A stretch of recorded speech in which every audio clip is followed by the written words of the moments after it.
Paul Gilbert után Tom Quayle-val is fogok taníts egy fikcsit csinálni, és hát ami nehezíti a dolgot, hogy kvart hangolásban használja a gitárját, de azt mondta, hogy megpróbál kíméletes lenni vele, de még a fikcsik előtt beszélgessünk egy picit. Okay, Tom, thank you very much for your time. Thank you. and hopefully you're patient. I've got some questions for you. I don't know which, but I will find one. Okay. Cool. I think that even a guitar legend like you and an awesome player like you hit wrong notes sometimes. Oh yeah, of course. What's your emotional process?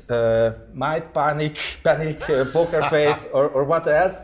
And do you have a favorite disaster story? Yeah, I do actually. Really? So I've got better at this over the years. Not like I've got better at hitting wrong notes as well as like dealing with it. So today when we played a song called How Insensitive, and in my second solo, I had some, like I always close my eyes when I play. Okay. I never look at the fretboard, which has kind of problems built in because I found myself in the wrong part of the guitar. And I had to listen to what was going on and I kind of got lost. Okay. But it happens. Yeah. We're human beings. Yes. It's what happens. And as I've got older, I just don't worry about it as much as I used to. When I was younger, I would come off stage and I'd be really angry and frustrated, to the point where sometimes I come off stage and I think, why am I even doing this? You know, I should do something else. I feel the same all the time. Yeah, it's normal, completely normal. Okay. But as I've got older, it's one of these things where, first of all, it's never as bad as you think it is in here when you listen back to it. It might be bad, but it's never as bad as you think it is. So you learn that side of things. It's a little bit like, you have this disconnect. When you hear your voice on camera, when you first hear your voice, it sounds very different to how it sounds in your head. And my guitar playing is the same. When I first started recording myself and hearing myself play live, what I thought was happening was way worse in my head than what was actually happening in reality. So you have that to deal with. And also, you never know what's going to happen on the day. So like today, for example, the tone was great on stage, really, really nice. But the feel was a little different to what I'm used to. This is not my guitar. It's been set up for me. It's my signature guitar, but it's not the one I have at home. Yeah. My guitar has a higher action than this one, and it just feels a little different. Yeah. So, you know, and different strings. I use elixirs, which are coated. They're really slinky and like. Which gauge do you use? 10 to 46. 10 to 46. Normal 10. Yeah, exactly. Yeah. And you know, when the feel isn't exactly the same, you're constantly aware of it.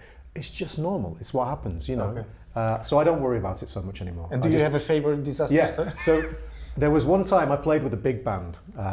This was big band with a big band with horns. And, jazz big band.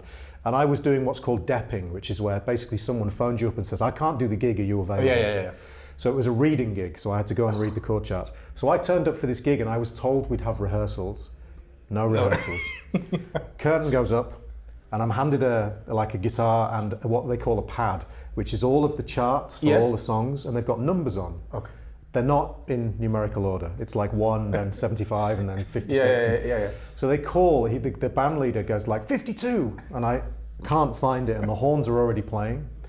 And you had to wear a uniform. It's called NYJO, which is the National Youth Jazz Orchestra. Okay. So you have a jumper that you're wearing, and the jumper I had was way too big, so I had to roll my sleeves up on both sides. So the sleeves were like this on an archtop guitar. So I was out here and I found number 56 and it was like dots everywhere. It was horrendous. And the guitar player had like made notes on there and stuff as well. So I tried to play and it was like really stressful. And then I had to do a solo in the first song and they handed me a boost pedal and I was plugged into a Fender Twin. Okay. And I hit the boost pedal and suddenly I was like 5 times louder than the entire big band. And I can't reach the amp. There's nothing I can do. So yeah, that was, when you've done that, everything else is easy after that. Okay. I think this is a good question because, and I asked the same from Paul. Was there any light bulb moment that made you see your playing in a totally new way? Yeah. Can you remember one specific moment? A specific moment, yes. In a technical way or any way? Yeah, I remember going right the way through jazz college and being very frustrated with my right hand. Yeah. And a student of mine who was living in the UK, who was from Chicago, he'd been like doing some work in the UK, and he handed me Extraction, the album by Greg Howe. And I remember listening to it, being familiar with Greg Howe's playing from years ago, and just being so blown away again by his sound, and then finding all of like his stuff and transcribing it and figuring it out. And there was one lick, which I probably can't play now, which went like this. I think it was pretty sound good. Just blew my mind. Like, it just really appealed to me. And technically, it's like this combination of legato and hybrid picking. You use both of your... So I use the pick and the middle finger. I never use my ring finger and little finger. I do for playing chords, but... So this thing... I remember taking that idea and moving it around. Yeah.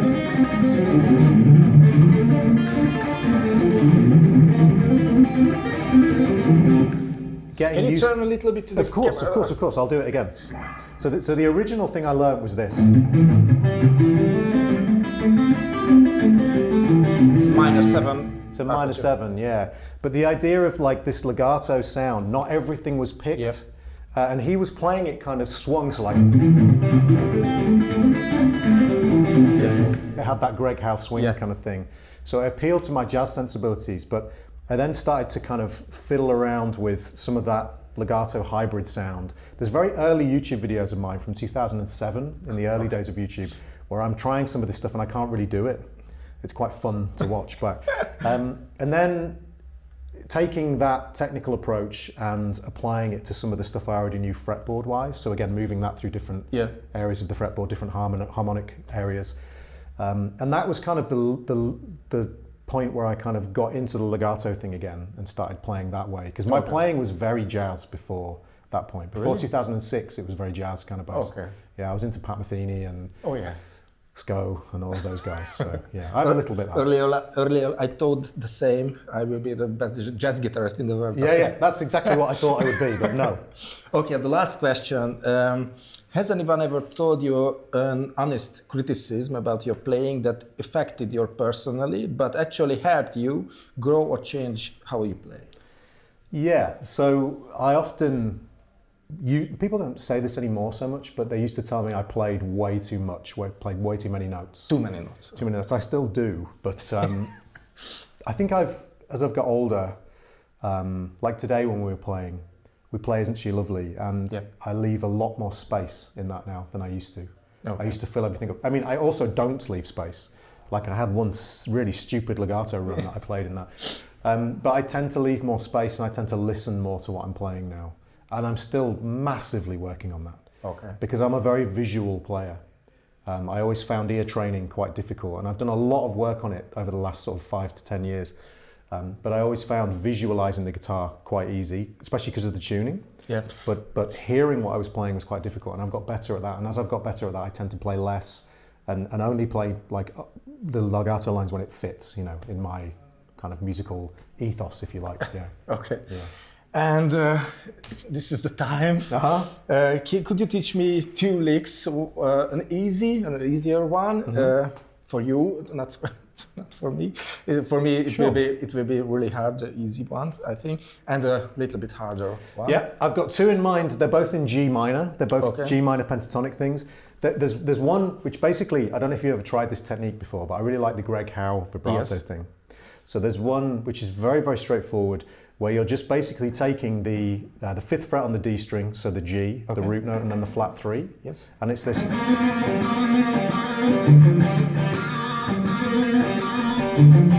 And I like that vibrato. It's very unique to him and that style, and I've stolen it entirely. But it's basically just that.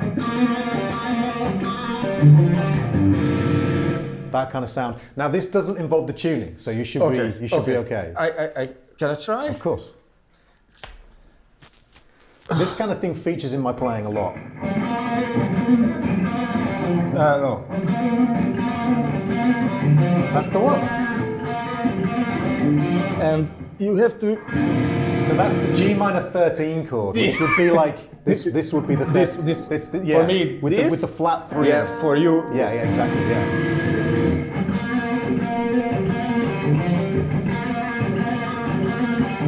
Nice. Okay, I think it was pretty easy. Thank you very much. Nice, that's good. So the other one that's really cool, which I like, which is not something people associate with my style, it's not a big legato lick, because I improvise those. Okay. So it's very hard to come up with one that's consistent. But I do this a lot. Sorry. Oh, let me do that again. Oh no, I can't play the lick. How are you supposed to? I can't play the lick.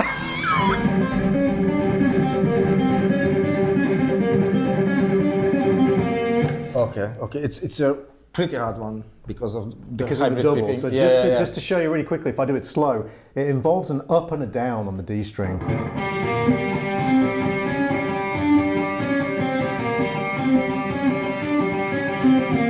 Now there's some guys that would. Yeah, but that's a different sound. Of course. Oh. So that is an interesting one. Okay, that will be much harder, I think. This is the basic idea. That's the basic pattern. Now what you're then going to do is you're going to go to the 4, the flat 5, and the 5. Yeah. And okay, can I switch this? Of course. No. So down, middle, bum bum. down, up, D ba ba ba ba ba. Da da da. B ba ba. So the only thing that's different, if I grab the guitar again, sure. When you come back down, you're going to play each note once. So you've got.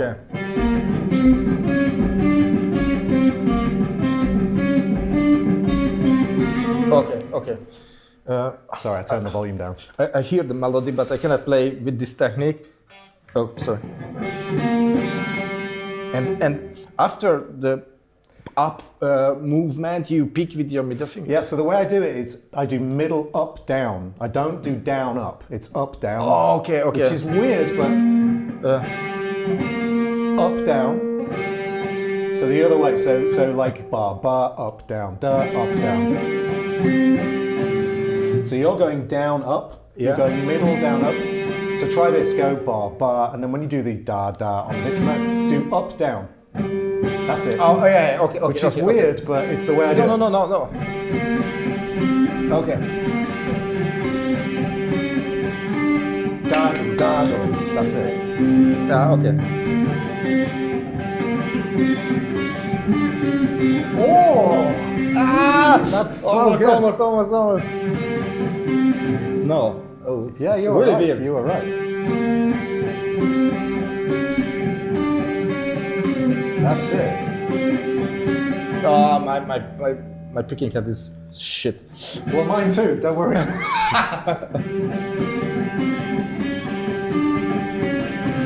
Hey, man, that's pretty close. That's amazing. Almost. That's awesome. Okay, Tom, thank you very much. My pleasure, That was my all. pleasure. Thank Awesome. you very much. Thank you. You are an awesome player. Thank you. Thank Well, you so are you from the sound of it. It's great. Srácok, ez lett volna a Tom Quayle interjú. Köszönöm szépen, hogyha megnéztétek. Jövök majd még másokkal is, remélem itt lesztek velem. Csőzetek! I know one Hungarian word. Yes? Egészségedre. Egészségedre. It's the only word I know.